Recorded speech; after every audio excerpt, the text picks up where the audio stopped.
আসসালামু আলাইকুম viewers, welcome back to my channel. চলে আসলাম আমি রাবেয়া সুলতানা প্রতিদিনের মতো নতুন আরেকটি ব্লগ ভিডিও শেয়ার করার জন্য। সকালে নাস্তা তৈরি করে আমি একটু ড্রয়িং রুমের দিকে যাচ্ছি। সবাই এখনও ঘুমে, কারো ঘুম ভাঙেনি। আমি একটু সকালে উঠেছি, তো এখানে পর্দা ঠিক করছিলাম আর একটু ড্রয়িং রুমটাতে যাব কি অবস্থা। তো এখানে পিলোগুলো একটু এলোমেলো আছে, গুছিয়ে নিলাম। আর সাথে টি টেবিলটার দিকে চোখ পড়তেই দেখলাম বালু পড়েছে, তাই একটু কাপড়টা তুলেই একটু ভালো মতো করে ঝাড়া দিয়ে আবার নতুন করে সেট করব। সেই জন্যই টেবিলের যে ক্লথটা সেটা তুলে নিয়েছি, একটুখানি জাস্ট মুছে নিয়েছি আর এখন এই যে বিছিয়ে নিচ্ছি। সামনে বারান্দা, সকাল সকাল প্রায় 9টা সাড়ে 9টাই বাজে। আমার বারান্দার ভিউটা দেখেন, সুন্দর গাছ আর এই পাশেও বিল্ডিং, ও পাশেও বিল্ডিং। তো নিজের রুমটাতে যতটা সময় থাকা যায় এবং পরিপাটি রাখা যায় সেটাই হচ্ছে একটা কথা। তো সবই নর্মাল ন্যাচারাল জিনিস। ফুটপাথ থেকে কেনা একটা ঝুড়ি 100 টাকা, দধির একটা হাঁড়ি 0 বাজেট, আর এখানে হচ্ছে জ্যামের একটা বোতল আর কিছু গাছ সাজিয়ে নিলাম। তারপরে চলে এসেছি রান্নাঘরে। রান্নাও করব, সাথে পিঠাও করব। তো এখানে কড়াইতে একটু পানি দিয়ে গুঁড়ি দিয়ে নিয়েছি। আজকে আমি মেরা পিঠা বা ছাইন্না পিঠা যেটা বলে, আমাদের দেশে বলে গোটা পিঠা। তো এই পিঠাটা রেখে খাওয়া যায় বেশ কিছুদিন, তাই গুড়টাকে সুন্দর করে আগে গলিয়ে নিয়েছি। তারপরে নারকেল কুচি করা দিয়ে দিব। নারকেলটা যখন সেদ্ধ হয়ে আসবে গুড়ের সাথে, তারপরে এর মধ্যে আমি গুঁড়ি দিয়ে দিব। আসলে পিঠাটা আম্মু আমাকে শিখিয়ে দিচ্ছে। আম্মু যদি নাও থাকে কখনো, তো পিঠা দেখে তৈরি করা যাবে, সে একটা স্মৃতি। আর আমি নিজেও শিখছি, নিত্য নতুন পিঠা আসলে তৈরি করছি আর শেখারও চেষ্টা করছি। আর ইউটিউবের আপুরা তো আছেই, প্রবলেম হলে দেখে নিই। আর শীতের সময় সব আপু কম বেশি পিঠা আমাদের সাথে শেয়ার করেছে। তো গোটা পিঠাটা আমার মেয়েরও খুব পছন্দ, আমার হাজব্যান্ড আমারও পছন্দ। পিঠা মানেই হচ্ছে পছন্দের একটা জিনিস, আর আমার পিঠা খুব ভালো লাগে। আর যদি মজার গুড় হয় তাহলে তো কথাই নেই। গুড়টা খুবই টেস্টি ছিল, খুবই গ্রান। তো সেই গুড় দিয়ে হচ্ছে আমি এখন তৈরি করছি।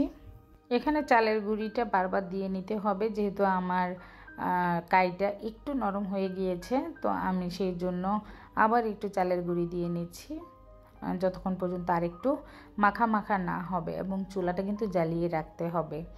তো দেখছিলাম যে এখন একটু নরম আছে, তো একটু পরপর চালের গুঁড়া দিচ্ছি আর ভালো মতো করে চুলার মধ্যেই মেখে মেখে নিচ্ছি।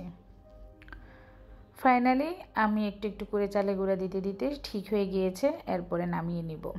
আর নামানোর আগে দিয়ে আমি চুলার মধ্যে এই যে পিঠার পাতিল, এর মধ্যে পানি দিয়ে আগুন দিয়ে সেট করে রেখে এসেছি। এবার পিঠা তৈরি করার পর্ব।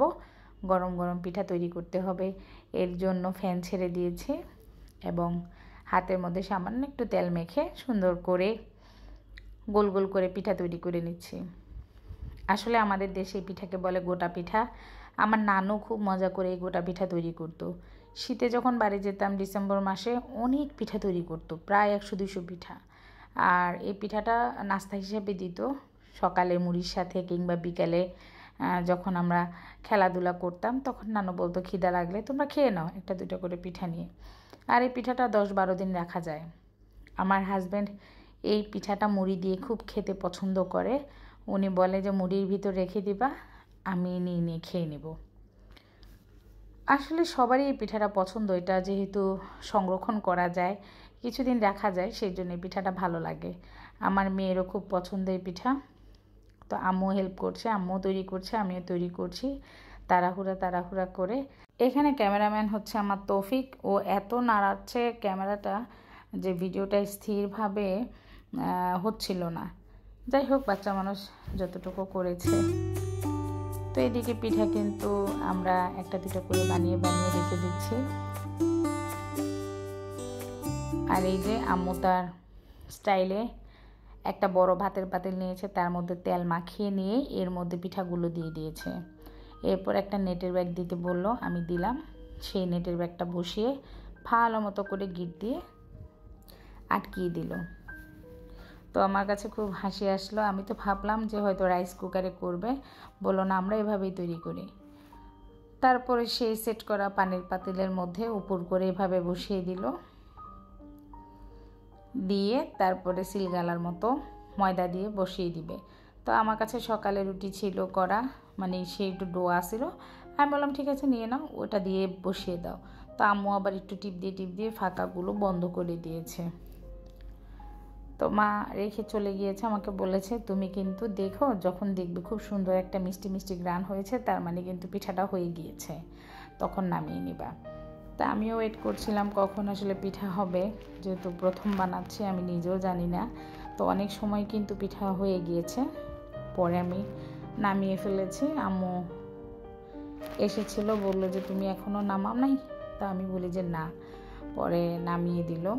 এই যে টোটাল পিঠাটা ফ্যানের নিচে রেখে ঠান্ডা করছিলাম। এদিকে মেলা টাইম পার হয়ে গিয়েছে, রান্নার খবর নাই। দৌড়াদৌড়ি করে রান্না করতে চলে এসেছি, মাত্র আধা ঘন্টা লেগেছে রান্না করতে। আসলে আমার রান্না করতে তেমন বেশি সময় লাগে না, সব তো হেল্পিং হ্যান্ড করে দিয়ে যায়, আমি জাস্ট বসিয়ে দিই। তো এখানে শিং মাছ আলু দিয়ে আমি লাউ শাক রান্না করব। আর এই লাউ শাকগুলো আমার হাজব্যান্ডের বন্ধুর বাসা থেকে এসেছে, ওনার যেহেতু ছাদ বাগান, উনি প্রায় কিন্তু আমাদের পুঁই শাক দেয়। আর এখানে হচ্ছে লাউ শাক দিয়েছিল। তো এই লাউ শাকগুলো কিন্তু বেশ ফ্রেশ, ওনার গাছের টাটকা টাটকা লাউ শাক। তো আমি আজকে আমার সেই ভাইয়ের লাউ শাক শিং মাছ দিয়ে রান্না করছি। আমার ঘরে শিং মাছ, মানে যদি শিং মাছ আসে তো লাউ শাক আসবেই, লাউ শাক আসলে শিং মাছ অবশ্যই আসবে। আর রাতের জন্য আরেকটা তরকারি করে নিয়েছি, এখানে হচ্ছে পোয়া মাছ রান্না করব। পোয়া মাছের ডিম হয়েছিল, তো পোয়া মাছ খালি টমেটো দিয়ে একটু ঝোল ঝোল করছি। পোয়া মাছ অত বেশি আমার পছন্দ না, আমার হাজব্যান্ডের পছন্দ। তো আমার শাশুড়ি পোয়া মাছ রান্না করতো রসুন দিয়ে, জাস্ট একটু হলুদের গুঁড়া, মরিচের গুঁড়া আর একটু রসুন দিয়েই কিন্তু রান্না করে নিচ্ছি। এতে কোনো জিরা গুঁড়া কিছুই দিব না, জাস্ট টমেটোর ঝালে ঝালেই হচ্ছে এই পোয়া মাছের রেসিপিটা হবে। রান্না কিন্তু করছি। আর আপনাদের কাছে কিন্তু একটা কথা বলতে ভুলে গিয়েছে, যারা লাইক দিতে ভুলে গিয়েছেন একটা লাইক দিবেন, কমেন্টস করবেন, পাশেই থাকবেন। আপনার একটা লাইক আর 10 জনের কাছে পৌঁছে যায়। আর আমি আমার সাপোর্ট আইডি দিয়ে অনেককে সাপোর্ট করছি, বিবি সাপ। তো আশা করি যারা চিনেছেন, তো আর যারা চিনেননি তাদেরকে বলছি অবশ্যই অন্য সাপোর্ট আইডি দিয়ে আপনাদের আমি সাপোর্ট করব ইনশাল্লাহ। আপনারা অবশ্যই আমাকে সাপোর্ট করবেন।